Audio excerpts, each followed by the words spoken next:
I grew up with the Game Boy Advance and Game Boy Color, playing games on the way to school or at school, around the house when I couldn't play my 64 or PlayStation 1 was a really great way and a convenient way for me to envelop myself in the world of portable gaming. Now the funny thing is I remember going to different shops as a kid, whether it was Funko Land or EB Games or Electronics Boutique or whatever. It was always a real pleasure to look on the shelves and see what the different box art looked like and buy games purely based on the box art. I kind of feel like that's a thing that's lost on younger gamers now. Maybe it's not, I don't know, maybe I'm just a boomer. Funny thing is that I remember seeing one specific box and I asked my dad to buy it. I said, could I buy this or could you buy this for me? And of course, yes, buy that for you. Little did I know the epic adventure I would be embarking on with Golden Sun. Developed by Camelot Software Planning and released in 2001 for the Game Boy Advance, Golden Sun is a turn-based JRPG that combines elements of Pokemon and Zelda. I'll elaborate more on those elements later, don't worry.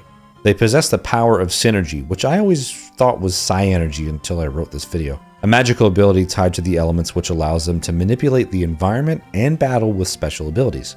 One day, Vale is attacked by a group of adepts led by a mysterious figure named Saturos, who seeks to steal the elemental stars, powerful artifacts said to hold the key unlocking the elemental lighthouses. During the attack, Isaac and Garrett try to stop Saturos, but are greatly overpowered. In the process, Saturos' group also kidnaps a young girl named Jenna and her brother Felix, who were childhood friends of Isaac and Garrett. The villains escape, leaving Vale in ruins. Isaac and Garrett, along with a young synergy adept named Ivan, embark on a journey to stop Saturos and recover the elemental stars. Their quest leads them to travel across the world of Wayard, encountering other adepts, solving puzzles, and battling foes. Along the way, they learn about the elemental lighthouses which, when lit, could potentially bring balance or chaos to the world's elemental forces. As the story unfolds, it becomes clear that there is a greater threat to Wayard involving ancient prophecies and a potential to release a malevolent force known as the Golden Sun. Isaac and his party must not only stop Saturos, but also prevent the world-altering consequences that could result from the wrong hands gaining control over the elemental lighthouses. The driving force behind Golden Sun is the classic turn-based gameplay. During your travels, battles are fought as random encounters or predetermined boss battles.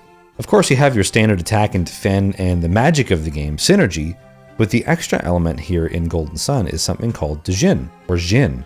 Now, in this video, I'm just going to call him Djinn because that's what I've always called him in my head, so I'm sorry if this upsets anybody. But Djinn are elemental creatures that the characters can equip. They provide various effects including stat boosts, special abilities, and the ability to summon powerful creatures in battle. Djinn can be strategically assigned to characters to modify their classes and abilities. You can find Djinn along your journey, and like I mentioned earlier, this adds a gotta catch 'em all element to the game, with 7 Djinn allotted to each character. Now the interesting thing about Djinn is that there are 4 types of Djinn: Venus, Mars, Jupiter, and Mercury, pretty much Earth, Wind, Fire, and Water. Each character has an elemental affinity. Isaac is Venus, Garrett is Mars, Ivan is Jupiter, and Mia is Mercury. Now you don't have to assign those Djinn to your characters specifically, something that I didn't realize when playing the game back in the early 2000s, because you can change combinations of Djinn to allow for different synergies and different character attributes, allowing the player to kind of customize their experience. Speaking of synergy, each character has a unique set of synergy spells based on their elemental affinity. These spells can be used both in and out of battle for various purposes such as solving puzzles, healing, or of course attacking enemies in battle. Pretty standard stuff. Now the cool thing about the Djinn is that you can use them, they go on standby mode, and then from there you can summon them as an attack. So whether you use 1 or 4 Djinn, for example, it means you have a greater chance of dealing greater damage if you have X amount set on standby. Now, this is something that I definitely wouldn't do. You know, let's say I'm struggling with Deadbeard on Crossbow and Isle, for example. Not that I know. Let's just say we set all of our Djinn to standby and we totally obliterate him in just a few turns by using all of our summons in a row. You know, again, not that I would do that, not that I would totally cheese a super boss, but that is one thing that you can do with strategy is if you're really struggling, set all your Djinn to standby and blow them away. Anyway, it's all part of a great battle system that has really made a lot more rich and enjoyable through the use of Djinn. Golden Sun encourages exploration of the vast and beautifully designed world of Wayard. Players can explore towns, villages, and dungeons, interact with NPCs, and discover hidden treasures and secrets. Golden Sun incorporates puzzle-solving elements, which is the Zelda element that I mentioned earlier, within the world, and as mentioned before, players must use synergy in their abilities to manipulate the environment, move objects, create bridges, and solve intricate puzzles to progress through the game. Through this exploration is more often than not how you find Djinn, by the way, so don't miss them because some of them are permanently missable. Environmental puzzles within dungeons and other locations are represented visually with cleverly designed mechanisms, switches, and interactive elements that are seamlessly integrated into the game's graphics. Now, speaking of graphics, Golden Sun is one of the better looking titles on the Game Boy Advance with its combination of kind of 3D, 2D, pixel sprite work. It adds a lot of charm to the game and has aged really well, and not only that, it looks really good back then too. Now, the cool thing about Golden Sun is that it's the first of 3 games in a trilogy, 2 on the Game Boy Advance and 1 on the Nintendo DS. Now, Golden Sun: The Lost Age picks up right after the events of the ending of Golden Sun, where we play as what we assumed were the bad guys with Felix and Jenna and Sheba, and then later along down the line you meet Piers.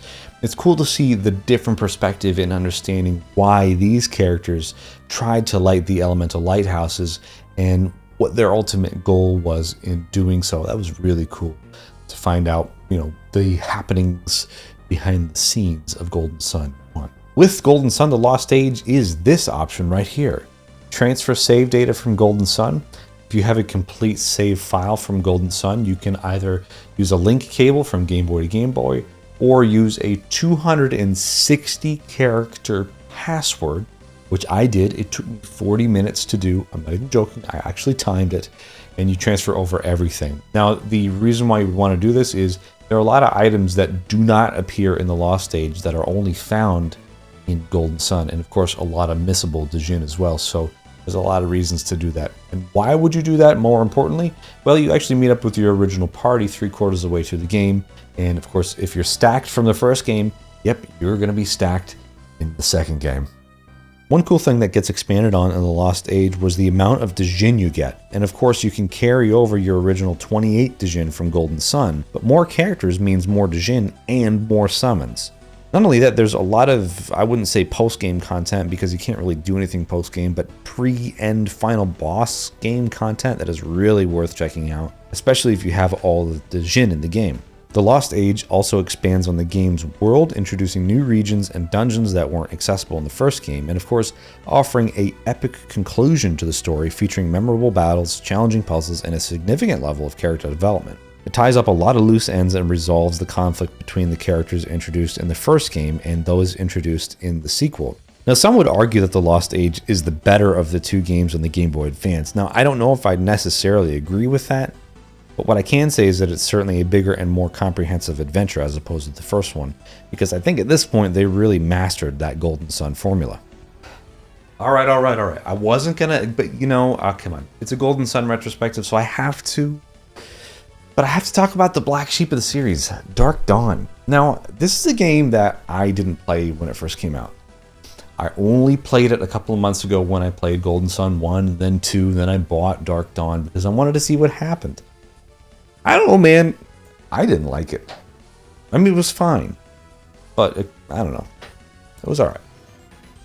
Golden Sun: Dark Dawn continues the narrative legacy of the previous games, but is set 30 years after the events of the first 2 games. While Dark Dawn maintains connections to the earlier games, it primarily focuses on a new, self-contained storyline involving the new generation of heroes, descendants of the heroes from Golden Sun 1 and 2. Players can enjoy the game's plot without necessarily having played the previous titles, although returning players will appreciate the overarching narrative connections. Some characters from the first 2 games make appearances in Dark Dawn, most notably Isaac and Garrett, who were the main characters in the original Golden Sun. They return as NPCs and play a role in the storyline. Of course, seeing familiar faces provides continuity for longtime fans. Like I said, I really struggled with this game. Having played Golden Sun 1 and then 2 and then followed up by Dark Dawn, I knew it would be hard to top the original, but man, Dark Dawn just really missed the mark for me, and I really missed the lovable look of the Game Boy Advance games. And then out of anything, Game's pacing felt uneven, with lengthy dialogue sequences and slow progression in some areas. I also felt that the story really didn't live up to the high standards set by the earlier games, with the overall plot and the character development just seemed a lot weaker. Plus, it's not really challenging, and not that the first two are super challenging either, but this one just felt like a walk in the park. And the worst of all, Dark Dawn introduced a lot of new plot elements and mysteries, but left some of them unresolved, which could really frustrate someone hoping for a good amount of closure at the end of the game. A huge oversight. Now, for whatever reason, Golden Sun seems to be one of the more underrated and underappreciated series, especially on the Game Boy Advance. It set the benchmark really high for how good games can be and the overall quality of games can be on the Game Boy Advance. And in my opinion, it's one of the more timeless series out there, even if the third game is kind of a dud.